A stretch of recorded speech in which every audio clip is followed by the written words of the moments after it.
말씀 우리 이사야 7장 14절 그리고 마태복음 1장 23절 그리고 누가복음 1장 24절 이렇게 보시겠습니다. 먼저 이사야 7장 14절 같이 보시겠습니다. 시작.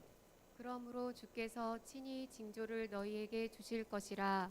보라, 처녀가 잉태하여 아들을 낳을 것이요 그의 이름을 임마누엘이라 하리라. 마태복음 1장 23절입니다. 같이 읽겠습니다. 시작. 보라, 처녀가 잉태하여 아들을 낳을 것이요 그의 이름은 임마누엘이라 하리라 하셨으니 이를 번역한즉 하나님이 우리와 함께 계시다 함이라. 누가복음 1장 24절부터 25절까지 같이 읽습니다. 시작. 누가복음 1장 24절.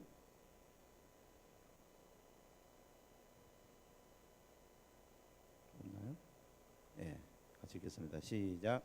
이후에 그의 아내 엘리사벳이 잉태하고 5달 동안 숨어 있으며 이르되 주께서 나를 돌보시는 날에 사람들 앞에서 내 부끄러움을 없게 하시려고 이렇게 행하심이라 하더라. 아멘. 우리 같이 기도하겠습니다. 이 시간에 함께하여 주시니 감사합니다. 성령님 이 시간에 오셔서 우리 눈을 열어주시고 우리 귀를 열어주셔서 하나님 지금 나에게 하고자 하시는 그 말씀을 듣기를 원합니다. 내가 이것을 순종할 때 나 인생의 이 빛이 비칠 줄 믿습니다. 인생이 역전되는 오늘 날이 될 줄 믿습니다. 지금 도와주시옵소서. 예수님의 이름으로 기도합니다. 아멘. 강대상 분이 저를 조금만 올려주시죠.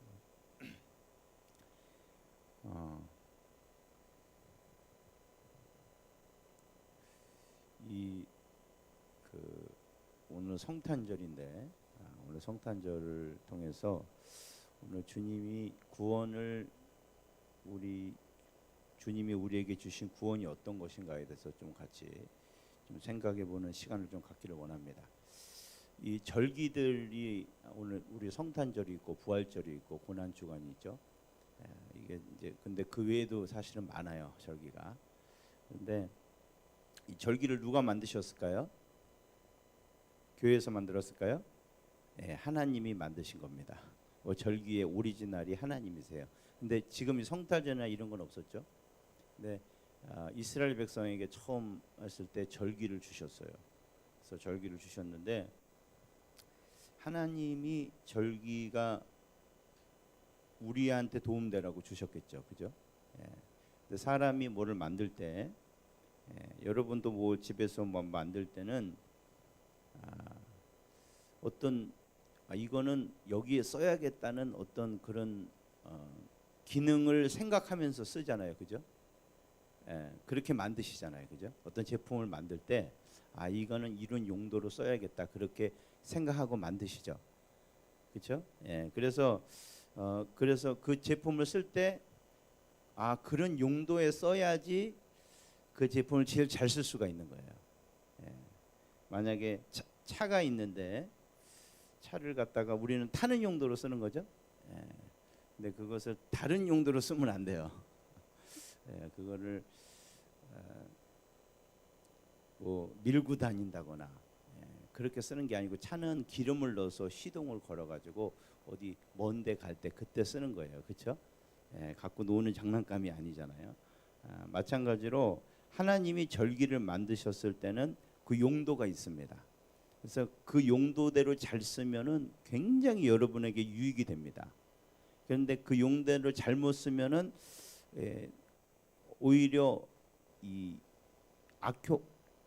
잘못된 불편함을 겪을 수 있고 피해를 볼 수도 있어요. 그래서 근데 주님이 절기를 만드신 이유는 이거예요. 주님이 그들을 구원해 놓고요. 그 구원을 너희가 그냥 그렇게 대단한 일이 있었다 이렇게 넘어가지 말고 그걸 한번 곰곰이 생각해 봐봐. 하나님이 왜 너희를 구원하셨을까? 그 구원하신 하나님은 어떤 마음에서 너를 그렇게 구원하셨을까? 그리고 그렇게 구원해 놨으니까 너희는 앞으로 어떻게 하나님이 너를 일을 하실까? 그거를 자세히 생각해 봐라.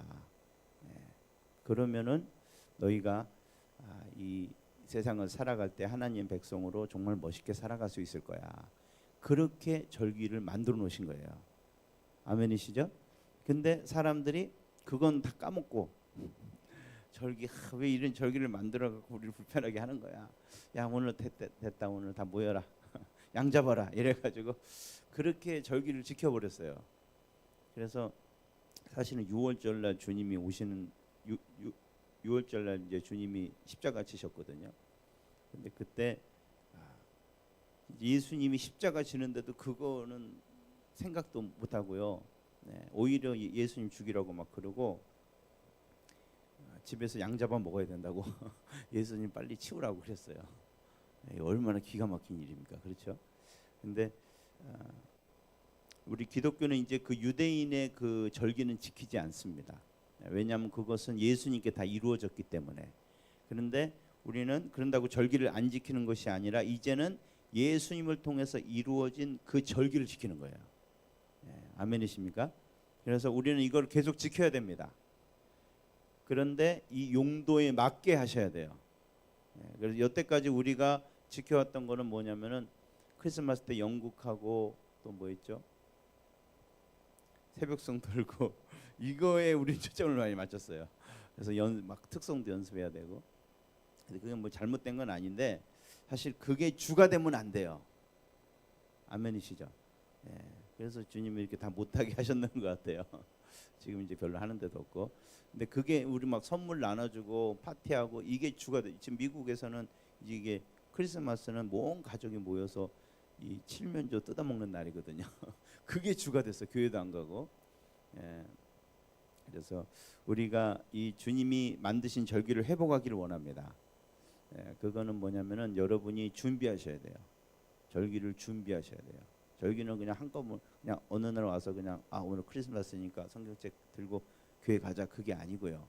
주님이 나에게 이번 크리스마스에는 주님의 구원에 대해서 어떻게 나한테 말씀하실까? 무엇에 대해서 말씀하실까? 그렇게 기대하는 마음으로 준비하셔야 돼요. 그래서 우리가 지난 2주간 준비하라 그랬는데 준비를 잘 하신 분도 계실 것이고 또 못 하신 분도 있을 거예요. 괜찮습니다. 다음에는 좀 우리가 더 준비해서 하기를 원합니다. 그래서 금식도 하시면 좋고 또 성경도 읽으면서 기도하시면서 하나님 오늘 나에게 은혜를 달라고. 그래서 여러분이 이렇게 준비를 하시면요 주님이 알게 해주세요. 여러분에게 성령께서 알게 해주세요. 내가 너를 이렇게 구원했어. 그러면 내가 그거를 진짜 주님이 알게 해주셔서 내가 깨닫게 되잖아요. 그러면은 내가 삶을 전혀 다르게 살 수 있는 힘이 거기서 나오는 겁니다. 여러분. 아멘이시죠? 이게 예수님이 주신 힘이에요. 그냥 가만 앉아 있는데도 막 주님께서 힘을 주시는 게 아니고요. 여러분이 은혜를 이렇게 사모하고 딱 이렇게 주님의 구원에 대해서 생각하면은 지금 여러분이 겪고 있는 어려운 문제 그리고 지금 여러분이 혼자 스스로 해결할 수 없는 그런 문제에 대해서 주님께서 직접 오셔서 해결해 주세요. 생각을 바꿔주시고 감정을 바꿔주시고 또 필요하다면 환경도 바꿔주시고요. 아멘이시죠? 그래서 우리는 이런 과정을 통해서 점점점 자라는 겁니다. 우리 안에 있는 속 사람이 이게 여러분 안에 있는 또 속에 사람이 있거든요. 이게 영이라는 거예요. 그럼 몸 안에 또 사람이 있어요. 그게 속 사람이라고 성경에는. 근데 그 사람이 자라면요, 이제는 어려운 일이 닥쳐도 잘 이겨낼 수 있고, 그리고 다른 사람을 도와주면서도 기쁘게 도와줄 수가 있고, 그리고 주님을 정말 사랑할 수 있는 그런 사람이 돼가는 거예요. 그 속에 있는 사람이 잘 커야. 근데 그 크는 게 바로 이런 절기를 통해서 이게 자라는 거예요. 그래서 우리 이제 다음 절기는 무슨 절기가 남았죠? 내년에 이제 고난주간과 부활절이 있죠. 그때는 우리가 좀 더 이렇게 준비해서 예배를 드리기를 원합니다. 이게 사실 훨씬 중요한 거예요. 어떤 행사를 하는 것보다도 이때 막 어떤 다양하게 뭐 축하하고 이런 것보다도 이게 훨씬 중요한 거예요. 그리고 그런 행사들도 뭐 전혀 안 하자 그런 건 아닙니다. 그거를 할 때 이게 주가 돼야 돼요. 우리가 생각만 하는 것이 아니고 정말 주님의 이 나타나심을 영국으로 표현하고 그리고 왜 주님의 구원에 대해서 우리가 다시 생각해 보기 위해서.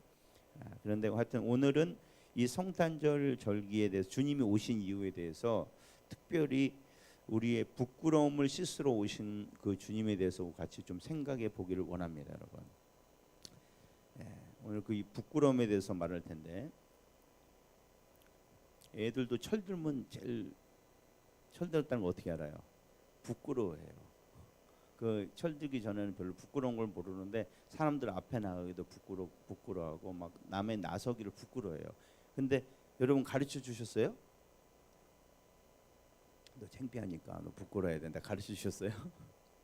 안 가르쳐 줬죠. 안 가르쳐 주고 뭐 사랑을 잘 받고 자랐는데도 엄청 부끄러워해요. 우리 딸들도 저를 닮아서 그런지 엄청 부끄러워하고 막 새침대기 같이 그랬었어요. 그리고 남한테 말하기 부끄러워하고.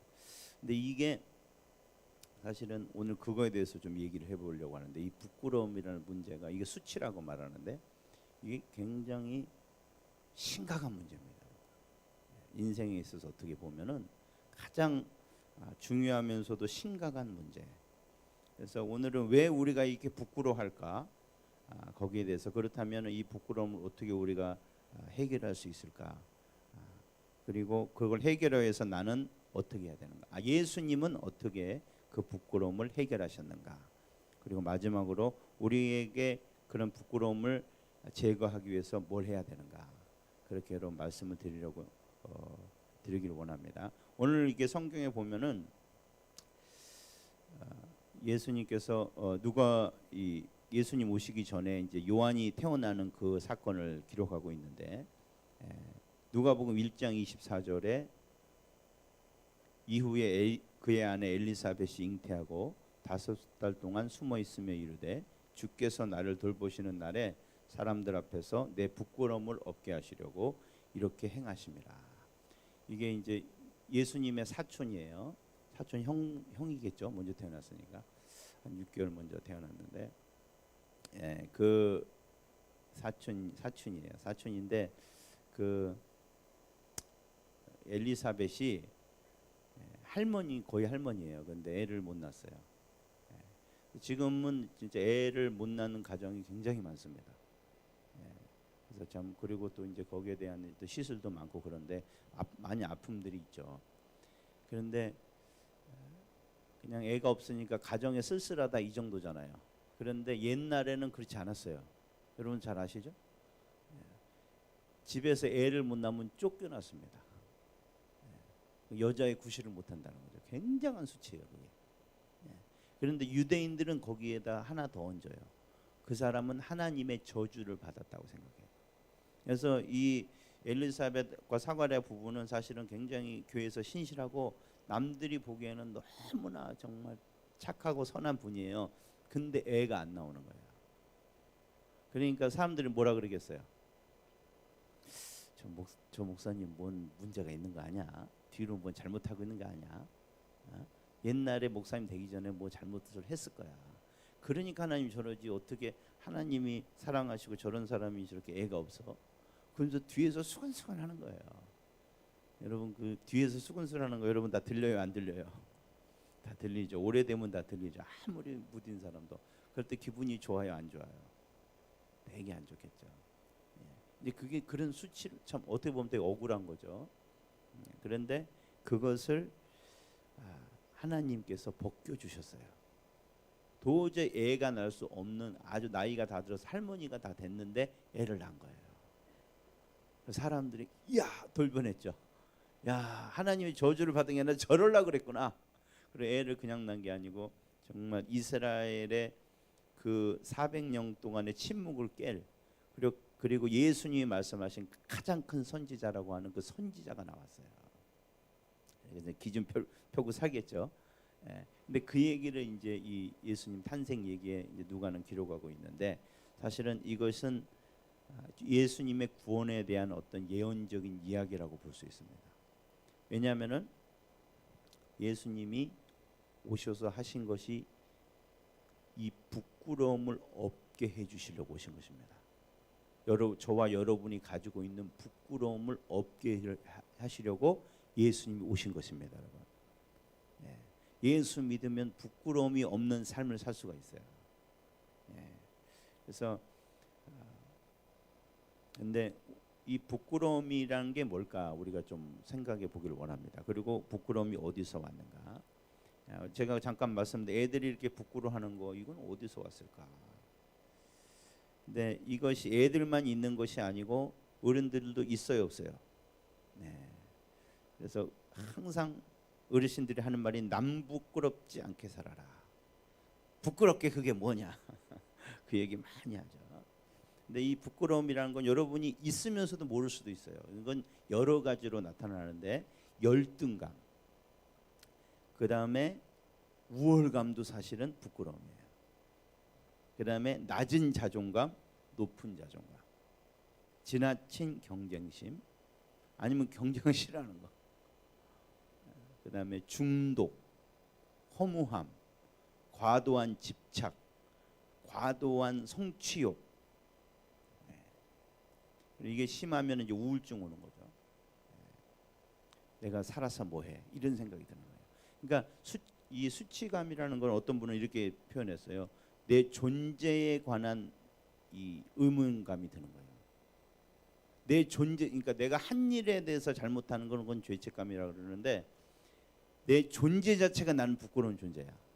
나는 내 존재 자체가 쓸모없는 사람이야. 이렇게 느껴지는 거. 그런 걸 말하는 거야. 그게 수치감이라는 건데 이거는 정말 사람에게 있어서 치명적인 겁니다. 자살하는 대부분의 원인은 사실은 수치감입니다. 내가 이 세상에 필요가 없다.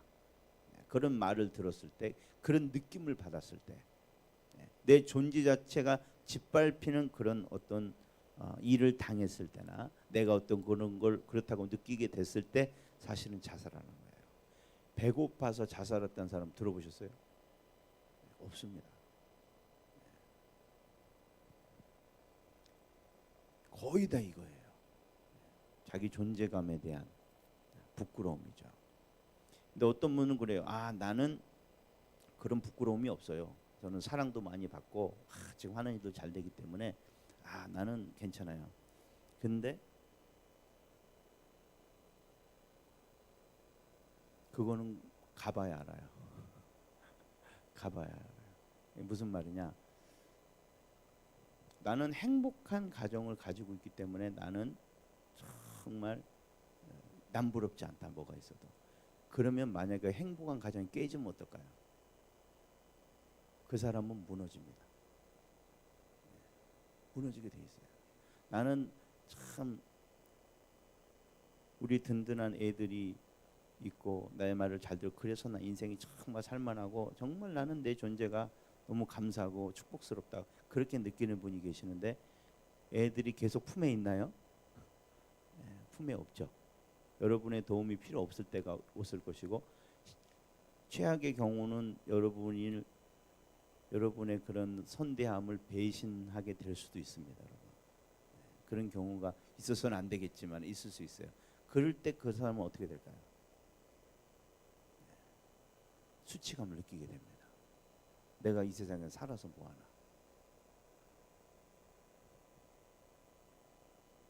이게 굉장히 위험한 겁니다.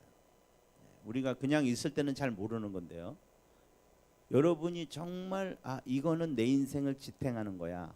내 존재의 이유라고 생각하는 게 무너지는 순간 이건 드러납니다. 여러분의 수치감은 드러나게 돼 있는 거예요.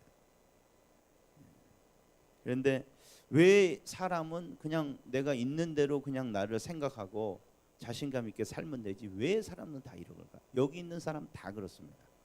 제가 심리 상담가는 아니지만은 다 수치감을 가지고 있어요.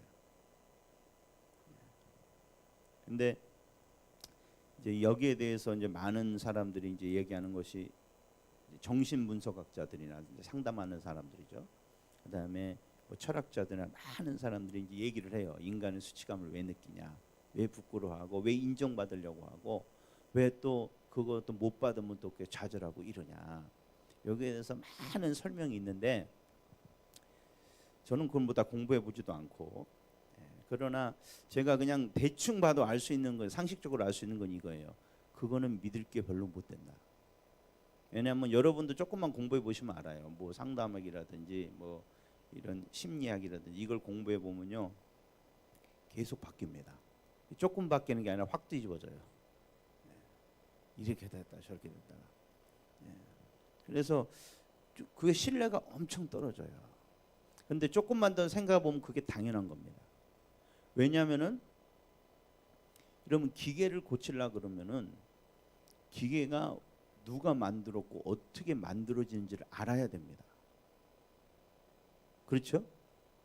그걸 알아야 그게 고쳐요. 여러분 자동차 하러 갔는데 어떤 분이 고장 나서 갔더니 제네레이터를 갖다 이게 충전시키는 거 있죠? 그 전기 만드는 거 그거 갈아야 된다고 갔는데 갈고 났는데도 또 문제가 생긴 거예요. 바가지 쓴 거죠. 이게 모르고. 왜냐하면 그 자동차를 잘 모르는 사람이에요.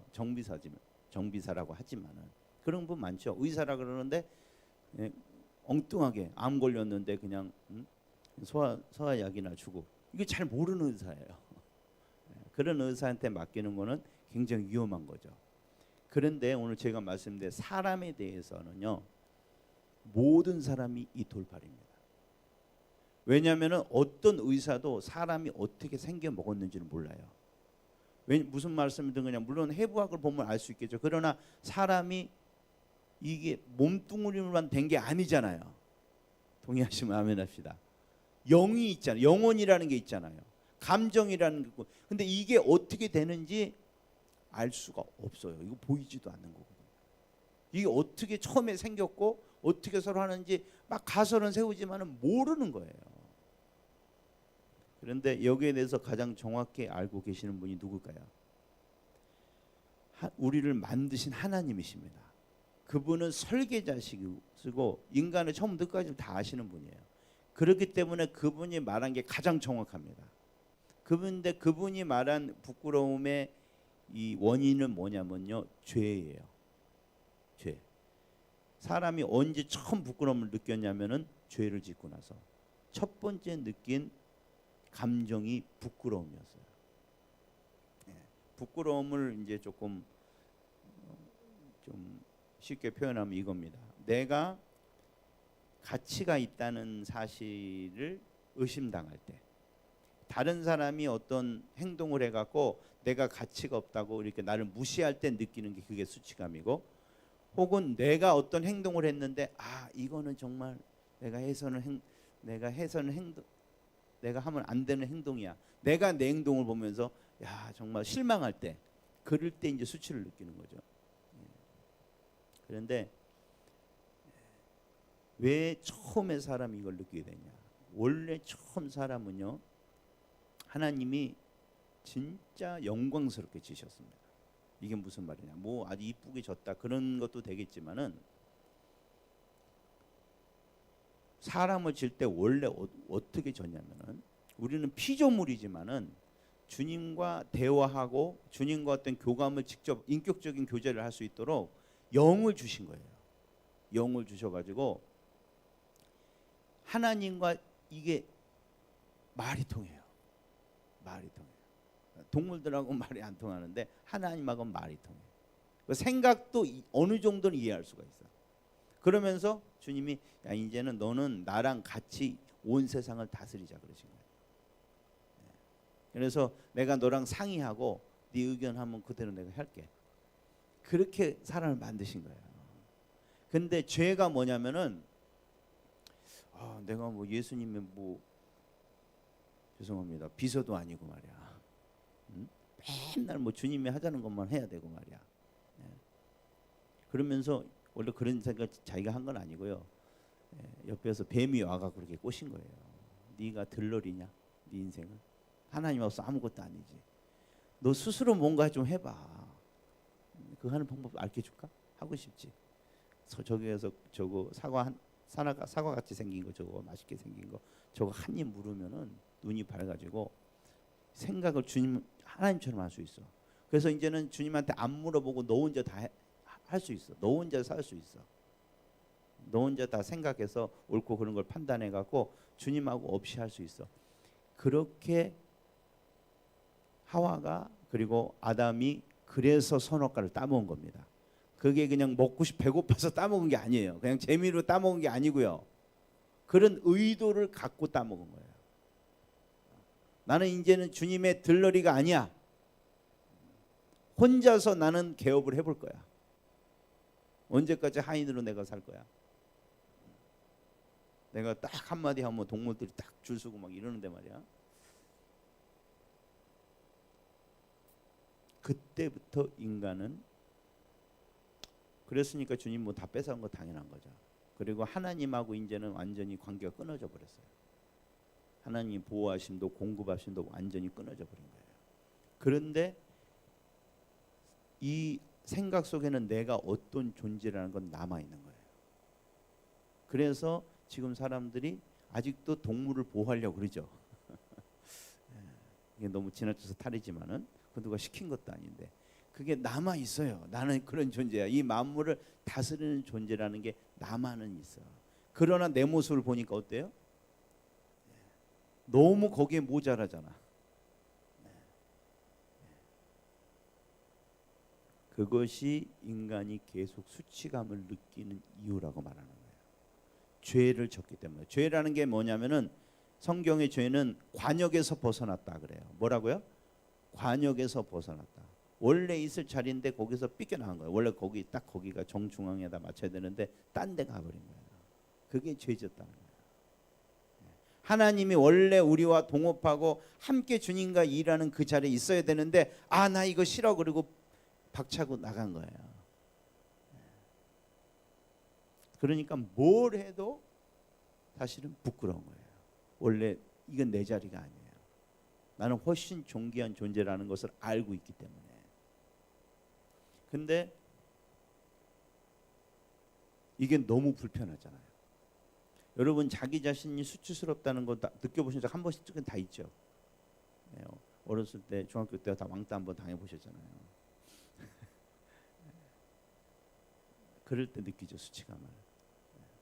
근데 그게 어떻던가요? 좋던가요? 나쁘던가요? 너무 고통스럽죠.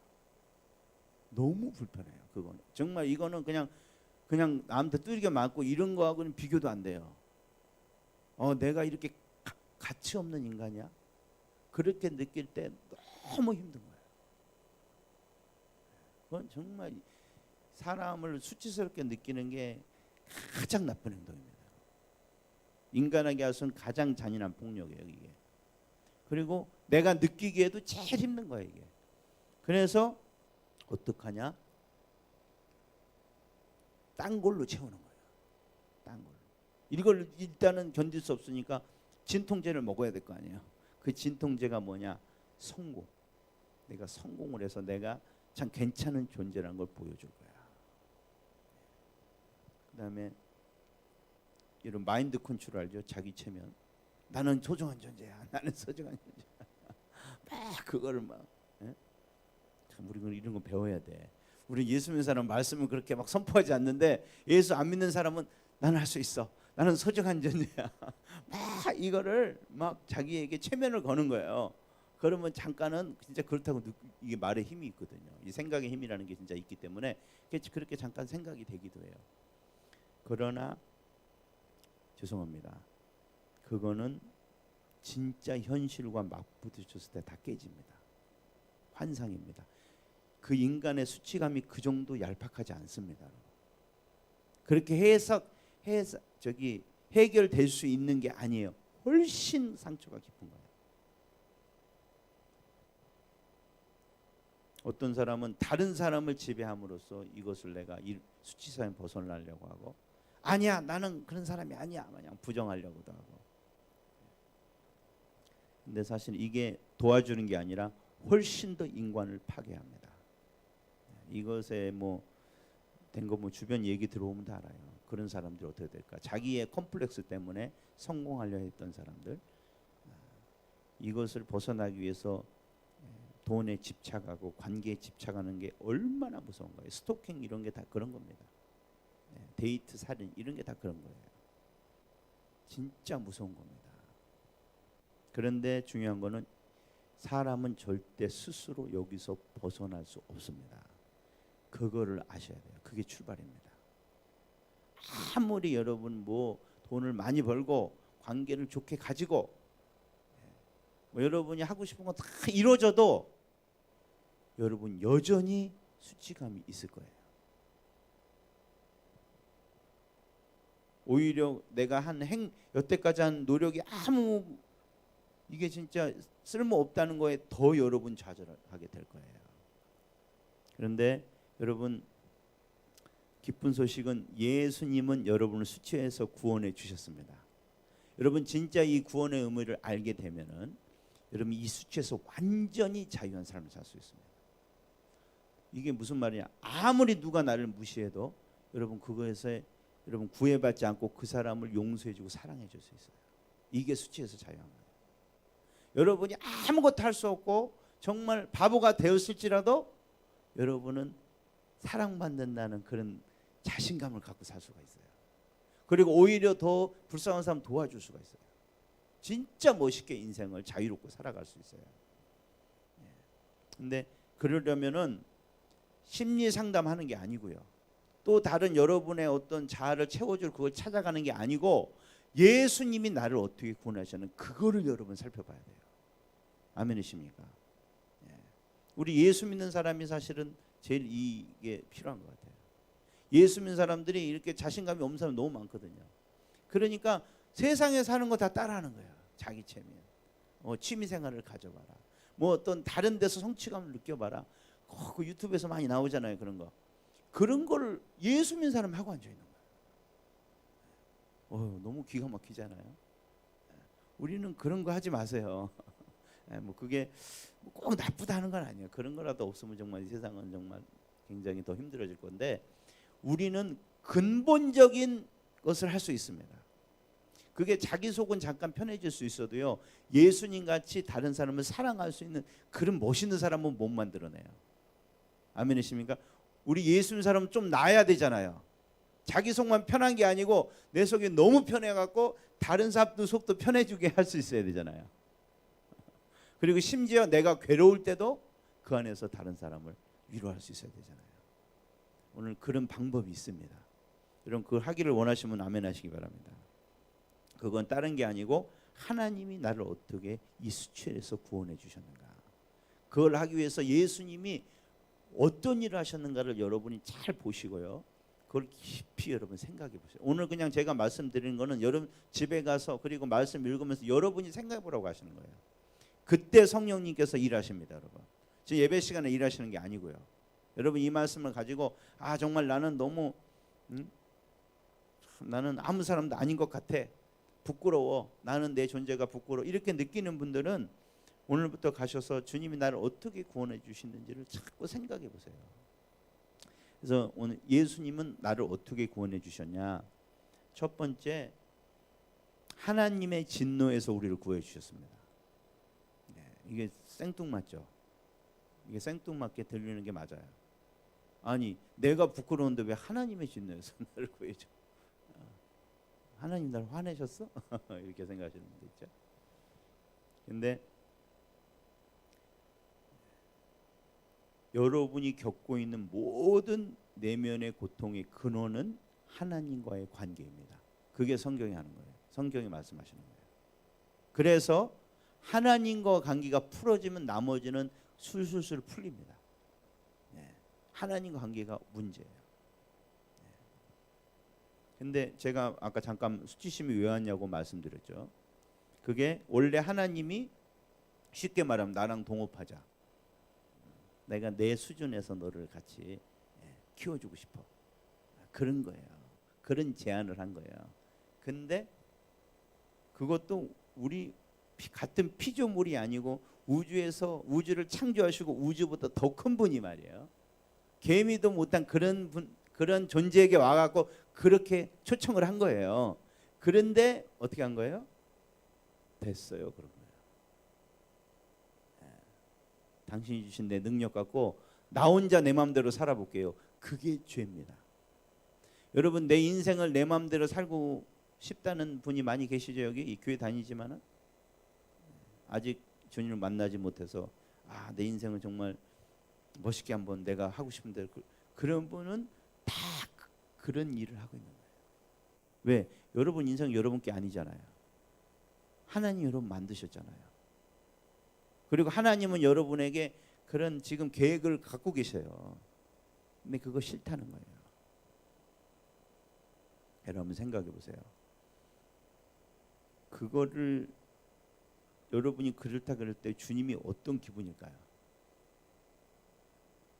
그런 생각 안 해봤죠.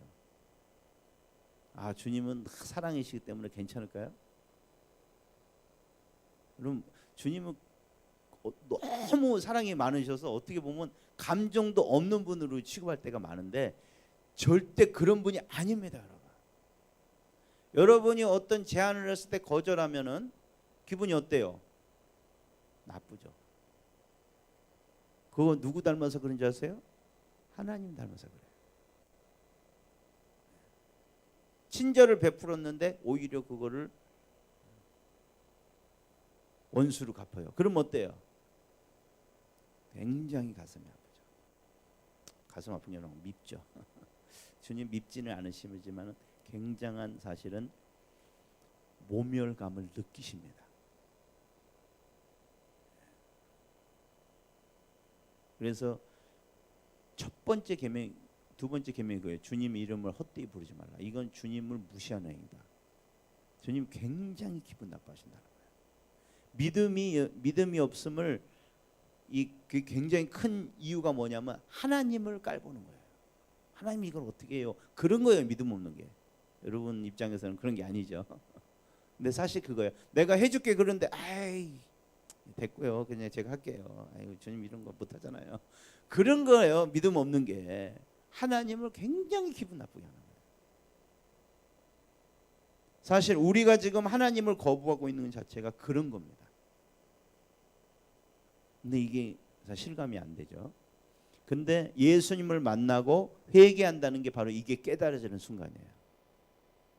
내가 진짜 나쁜 놈이구나. 하나님이 나를 지으셨는데 그분께 감사하지도 않고 그분이 나를 왜 만드셨는지 그 생각도 안 하고 그냥 내가 하고 싶은 거 그거 하려고 막 그게 안 되니까 막 화가 나고 막 하나님 생각도 않고 그게요.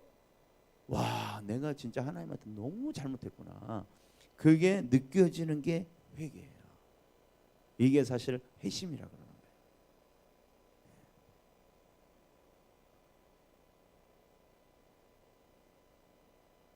사실 죄의 가장 두렵고 무서운 것은 하나님에 대해서 잘못하는 겁니다.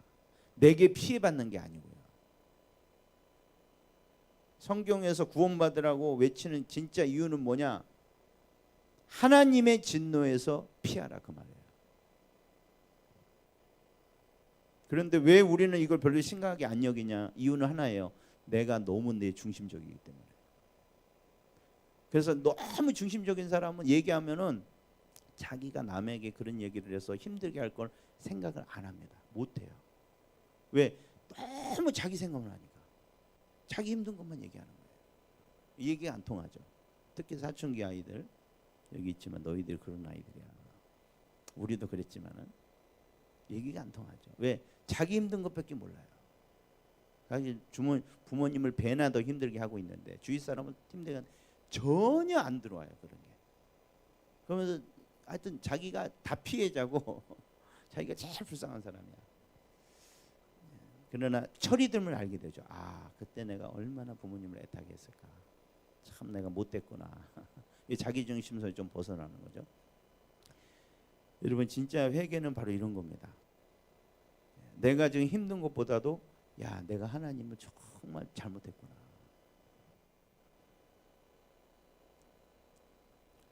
이게 바뀌는 게 사실 은혜로 들어가는 관문입니다, 여러분. 탕자가요 제정신이 들었다고 이제 성경에 표현하는데요. 제정신이 들었다는 생각이 뭐였어요? 내가 너무 힘들다. 그게 아니었고요.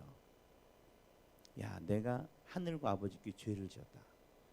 제정신이 드니까 어떤 생각이 드냐면은 이게 싸다는 거예요. 이럴 짓 했지 내가. 여러분 그게 회개입니다. 내가 이럴 짓 했어. 그런 은혜가 있으시기 바랍니다. 그러면 모든 게 바뀌어 보여요. 모든 하나님이 나를 사랑하신다는 게 그제야 무슨 말인지 알아요.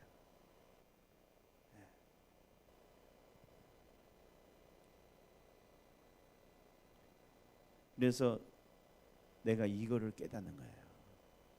하나님의 진노를 받을 사람이구나. 내가 되게 잘못했구나 하나님한테.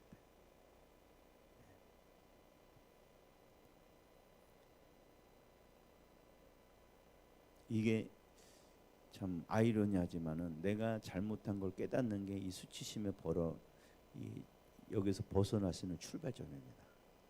여러분 이게 예수 믿고도 없다면요, 우리가 이것을 위해서 기도합시다. 이게 있어야 돼요. 이거 모르면요, 하나님 여러분 아무리 뭘 잘해줘도요, 하나님이 안 사랑한다고 느껴요. 느낄 수가 없어요. 근데 사실 그건 예수 믿는 게 아니에요. 교회 다닌다고 뭐 그거 안다고 예수 믿는 게 아니고 진짜 내가 죄인임을 깨닫는 거예요. 내가 하나님한테 얼마나 못된 짓을 했는지, 그분을 얼마나 부끄럽게 한 아들인지를 알게 되는 거예요. 탕자가 한 짓은 진짜 그거는 아버지 얼굴에 침을 뱉는 행동입니다. 살아있는 아버지한테 유산을 달라 그런 거잖아요. 그게 딱 우리가 한 짓이에요. 하나님이 다 모든 걸 주셨는데 이제 주님 도움 필요 없고요, 내가 내 능력 갖고 이 세상 잘 살아볼래요. 하나님 얼굴에 침 뱉은 거예요. 뭐 딴 일 해서가 아니고요. 그런데 이제 주님은 우리의 수치를 어떻게 벗겨주셨냐. 일단 주님은 예수님을 보내셨습니다. 예수님을 보내신 이유는 뭐냐면은 이거예요.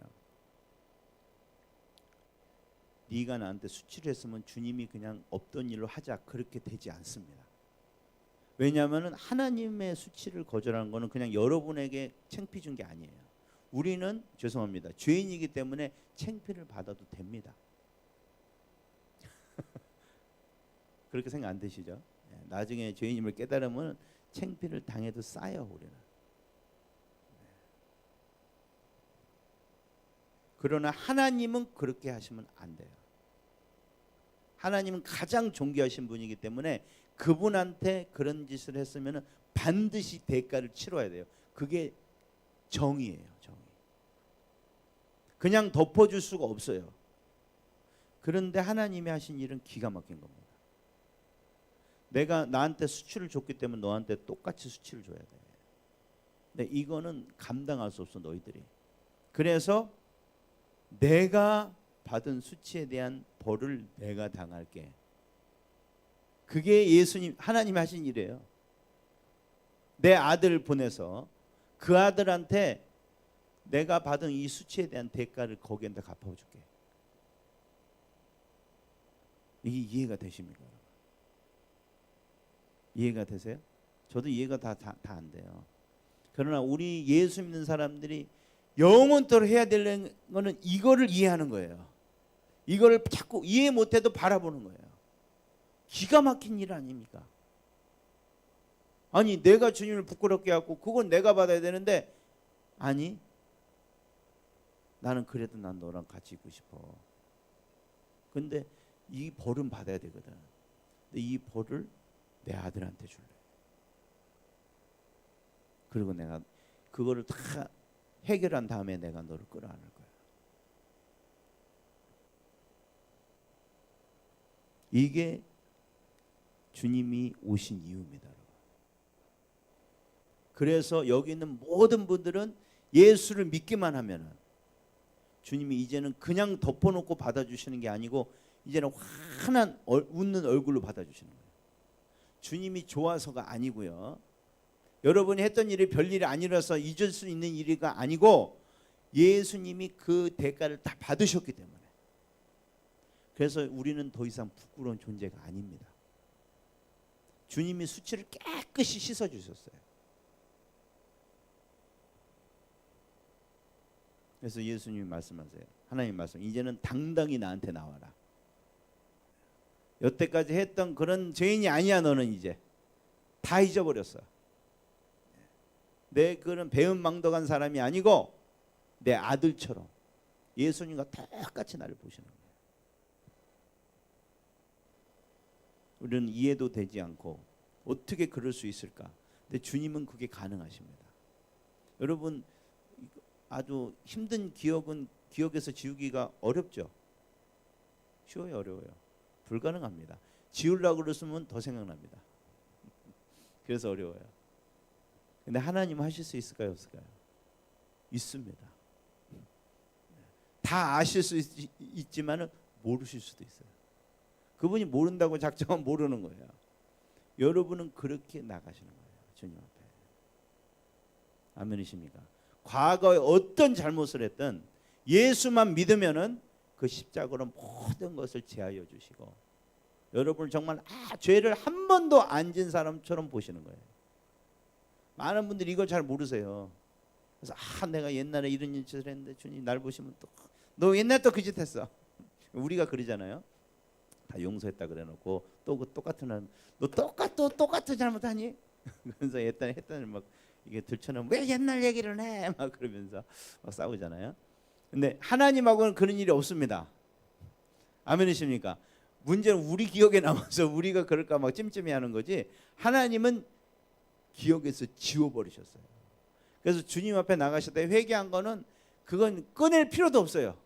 지금 네가 그런 적이 언제 있었어? 이러실 거예요. 우리 아버지한테 그렇게 나가서 했어요. 너무나 당당하게. 이거를 여러분이 경험하고 사시면요. 여러분이 지금 뭐 낮은 자존감이 있다든지 그런 있어도요. 그런 게 문제가 안 됩니다. 안 돼요. 왜 예수 믿고도 아직도 내가 못 배운 거, 내가 옛날에 어떤 죄를 잘못한 거, 가난한 거, 왜 그런 거 갖고 아직도 이렇게 하나? 이걸 안 해보셔서 그래요. 이거는요 진짜 믿고 가셔서 여러분 주님과 직접 해보셔야 돼요.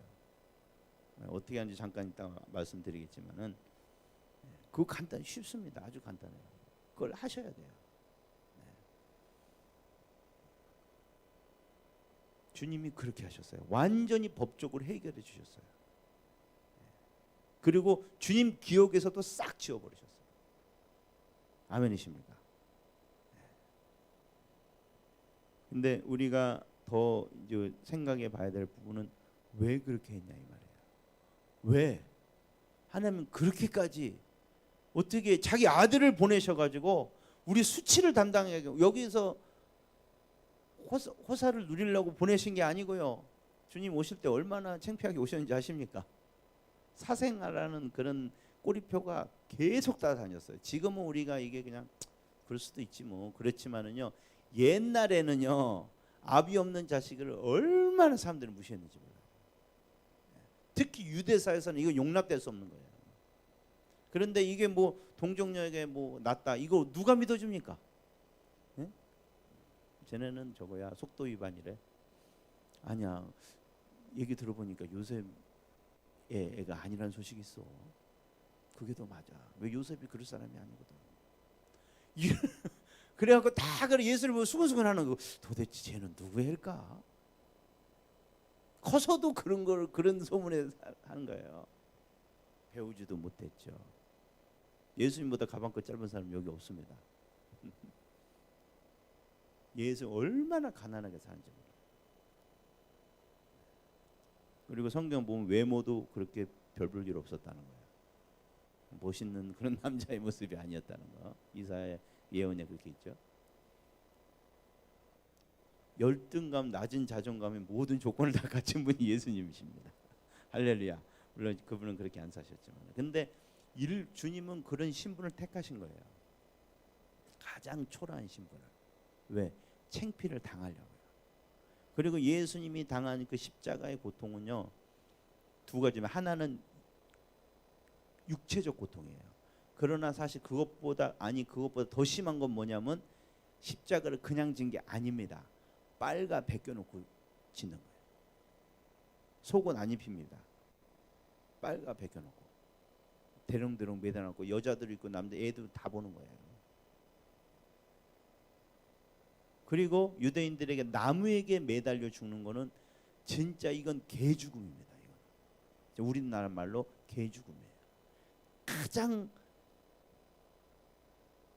수치스러운 죽음이에요.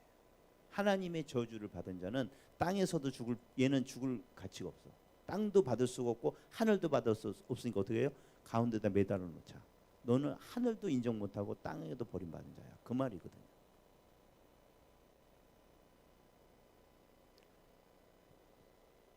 아니 근데 그렇게까지 해서 내 수치를 씻어주려고 그랬을까? 왜? 왜 그러셨을까요? 우리 요한복음 14장 2절과 3절을 같이 읽읍시다. 우리가 이거를 진짜 깊이 생각하기를 원합니다. 왜 주님은 그렇게까지 하셨을까? 같이 읽겠습니다. 시작. 내 아버지 아버지 집에 집에 거할 거할 곳이 것이 많도다. 그렇지 그렇지 않으면 않으면 너희에게 너희에게 일렀으리라. 내가 내가 너희를 너희를 위하여 거처를 예비하러 가노니 가서 너희를 위하여 거처를 예비하면 내가 다시 와서 너희를 내게로 영접하여 나 있는 곳에 너희도 있게 하리라. 아멘. 예수님이 이제 십자가 지시기 전에 이제 제자들이 하신 말씀이에요. 내가 십자가 치는 이유. 쉽게 말하면 이거 니들 보고 싶어서 그렇다 이거. 나는 너를 내 옆에 딱 껴두고 계속 살고 싶다 이 말이에요. 그래서 집도 져놨다는 거예요. 그래서 그냥 집이 아니고 평생 살지. 왜냐하면 너를 봐야 되겠으니까. 그러니까 너 오면은 우리 그잖아 아들 가면은 그 저기 나와 있잖아요. 버스 정류장에 그 무릎도 아프시고 허리도 아프신데 나와 있잖아요. 그런 말이에요. 주님이 사실은 천국에 그냥 알아서 그냥 택시 타고 와 이럴 수도 있는데 주님이 직접 이 땅에 오신다는 거예요. 왜 너 빨리 더 보고 싶어서 내가 직접 마중 나올 테니까. 이유가 그겁니다. 여기 계신 모든 분이 그런 거예요. 하나님한테는 이렇게 소중한 사람인 거예요. 여러분이 뭐 잘하고 못하고 이런 거 상관없어요. 원래 이거는 사실 우리가 죄인일 때 하신 작정하신 거기 때문에 하나님을 향해 이를 갈고 나 좀 귀찮게 하지 말아요. 그럴 때 주님 생각하고 계신 거기 때문에 이거는 우리가 한 거하고는 아무 상관없어요. 근데 주님이 나를 이렇게 원하신다는 거예요. 이게 진짜 내 존재의 가치입니다. 이거를 우리가 다는 못 깨달을 거예요. 저도 다를 깨닫는다고 말할 수 없어요. 그러나 우리가 이 세상을 살아가는 동안 하여튼 최대한 깨달아 봅시다. 왜냐 하늘나라 가서도 이거 갖고 우리는 기가 막히게 할 거예요. 죽임당한 어린 양 그게 그 말이에요. 아니 왜 그러셨어요? 대체 내가 얼마나 이쁘길래 그런 얘기예요.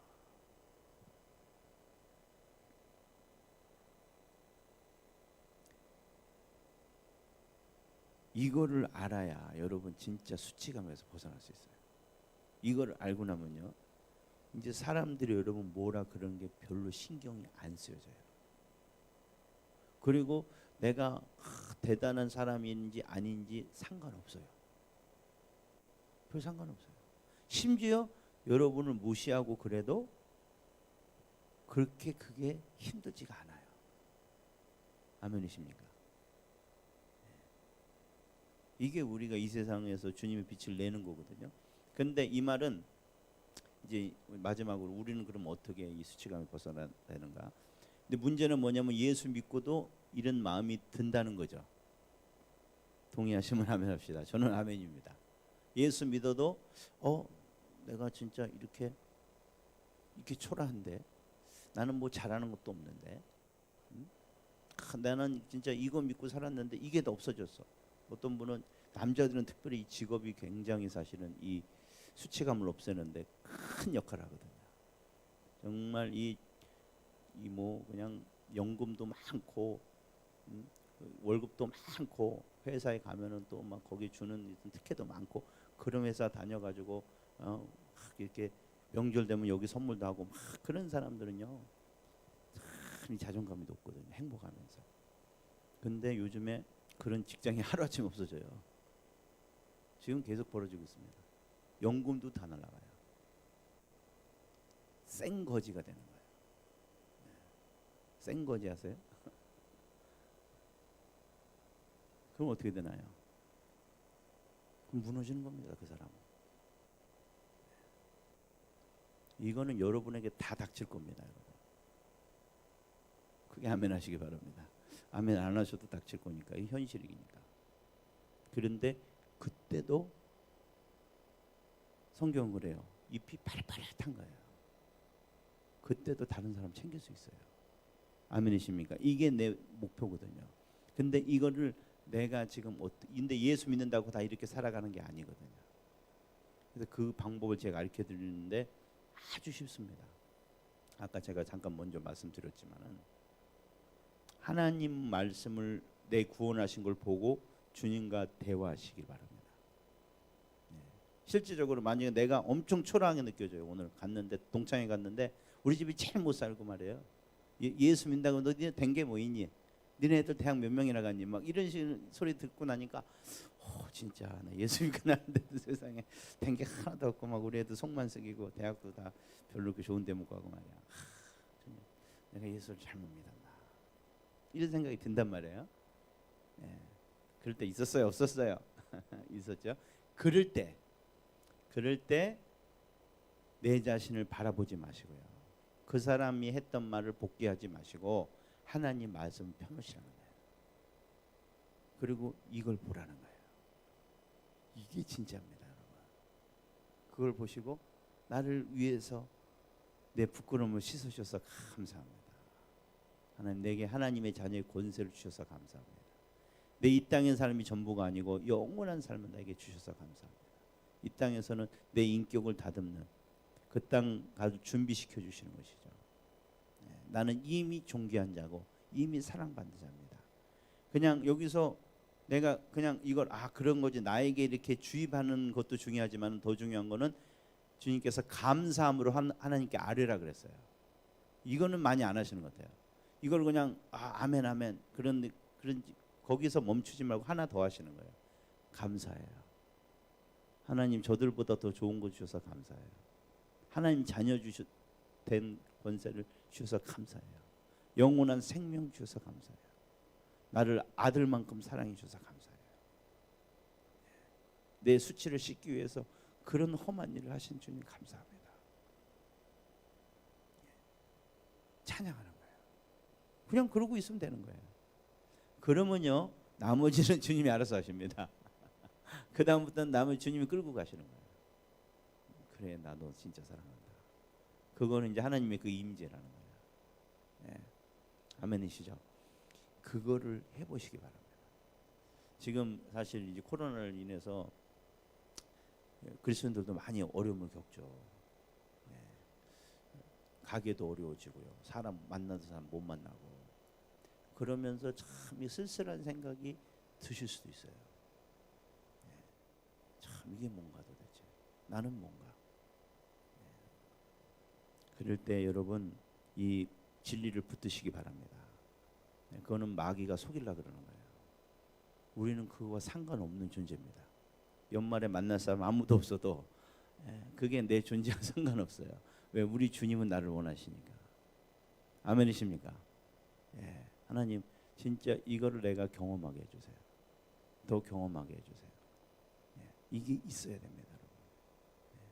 이게 있어야 주님이 일단 너무 좋아하세요.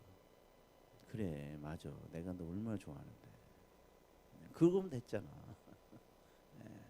이제는 넌 다른 사람 좀 챙겨줘. 다른 사람 어려운 얘기하면 좀 들어주고. 그리고 여러분 이거는 이제 보너스입니다. 보너스. 이게 좀 잘 되시는 분들은 더 주님의 사랑을 더 깊이 경험하기를 원하십니까? 더 경험을 원하시면 아멘 합시다. 아멘 했으니까 제가 알려드리는 거예요. 이건 뭐냐면은 주님의 수치에 동참해 보세요. 이게 무슨 말이냐? 주님이 사실 억울할 일 당할 사람 아무 그 억울할 일 당할 안 하는데도 당했죠. 그런 사건이 생길 거예요, 여러분에게. 근데 그거는 우연이 아닙니다, 여러분. 죄송합니다. 세상 말로 재수가 없어서 당한 게 아니고요. 여러분 우리에게 벌어질 우연은 하나도 없습니다. 주님은 거기서 뭔가를 배우기를 원하시는 거지. 내가 그런 억울한 소리를 듣게 될 때 이렇게 생각하셔야 돼요. 나는 지금 주님의 수치에 동참하고 있다. 그래서 그렇게 되면요, 여러분 잘못한 데 없는데도 그걸 참으면요, 하나님한테 진짜 아름답게 돼요. 주님이 정말 이렇게, 이야 그거야. 그리고 보너스로 주님의 사랑을 알게 해주십니다. 내가 너 대신 욕먹을 때 이런 기분이었다는 거야. 그거 알게 해주십니다. 내가 너를 사랑해서 참았어. 내가. 그거는요 설명이 안 돼. 제가 지금 얘기한다고 해서 설명이 안 되는 거예요. 그건. 사랑해 본 사람만이 그 사랑을 아는 것처럼 이 수치를 당해 본 사람만이 주님이 이걸 어떤 대가를 치른지 내가 알게 되는 거예요. 여러분 그런 식으로 인생을 살아가면요 참 멋있게 살 수 있습니다. 저는 저와 여러분이 이렇게 멋있게 살기를 원합니다. 이렇게 멋있게 살면 옆에 사람 물어볼 거예요. 넌 도대체 너 뭐냐 도대체? 교회만 다니지 않았더니 뭐 뭘 먹냐? 왜 이렇게 다른 거야? 나는 교회 다니는 게 아니라 예수님 만나. 그걸 느끼고 있어. 아니 여기 살아계셔. 너도 똑같이 만날 수 있어. 너도 인생 진짜 멋있게 살아갈 수 있어. 사실 우리가 그 일을 하라고 우리 교회를 지으신 줄 믿습니다. 사실 우리가 그거 하는 거예요. 교회에서 봉사하고 이런 거는 사이드예요. 부업이에요. 이런 거는. 진짜 교회가 할 일은 그거. 여러분 삶의 자리에서 이렇게 멋있게 사는 거예요. 예수님 같이. 그리고 그 능력은 얼마든지 주님 주십니다. 여러분이 하고자만 하면. 겁내서 이렇게 물러서지만 않으면은 한번 이를 악물고 하면은 감당할 힘은 주님이 주시니까 그거는 절대 의심하지 마시고요. 진짜 여러분 하나님의 나라가 있구나 그걸 경험하게 되실 거예요. 그래서 우리가 그렇게 하기를 원하시면 아멘합시다. 하나님 내가 여러분 그런 분 계시죠? 아직 나는 정말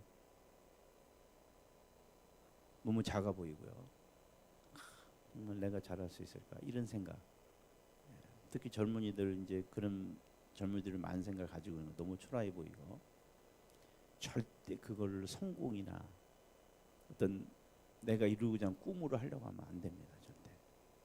절대 안 되는 거예요. 그건 진짜 인생에 굉장히 힘든 일을 겪게 될 거예요. 근데 우리는 그럴 필요 없습니다. 우리가 주님 안에 다 있습니다. 성공 안 해도 성공자가 될 수 있어요. 진짜 인생의 성공자가 될 수 있습니다.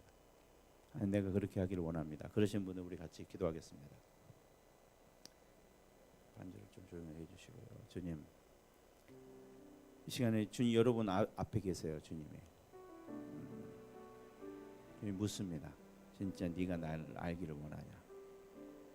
내가 너를 얼마나 사랑했는지 알기를 원하냐?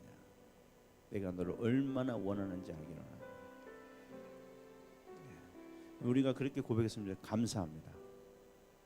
주님, 나 살리려고 이렇게 와주셔서 감사합니다. 내 부끄러움을 씻어주시려고 주님이 부끄러움 당하셔서 감사합니다. 오늘 그렇게 한번 고백해봤습니다. 여러분 입술로 이제 주님께 한번 고백해봤으면 좋겠습니다. 주님 감사합니다. 주님 나를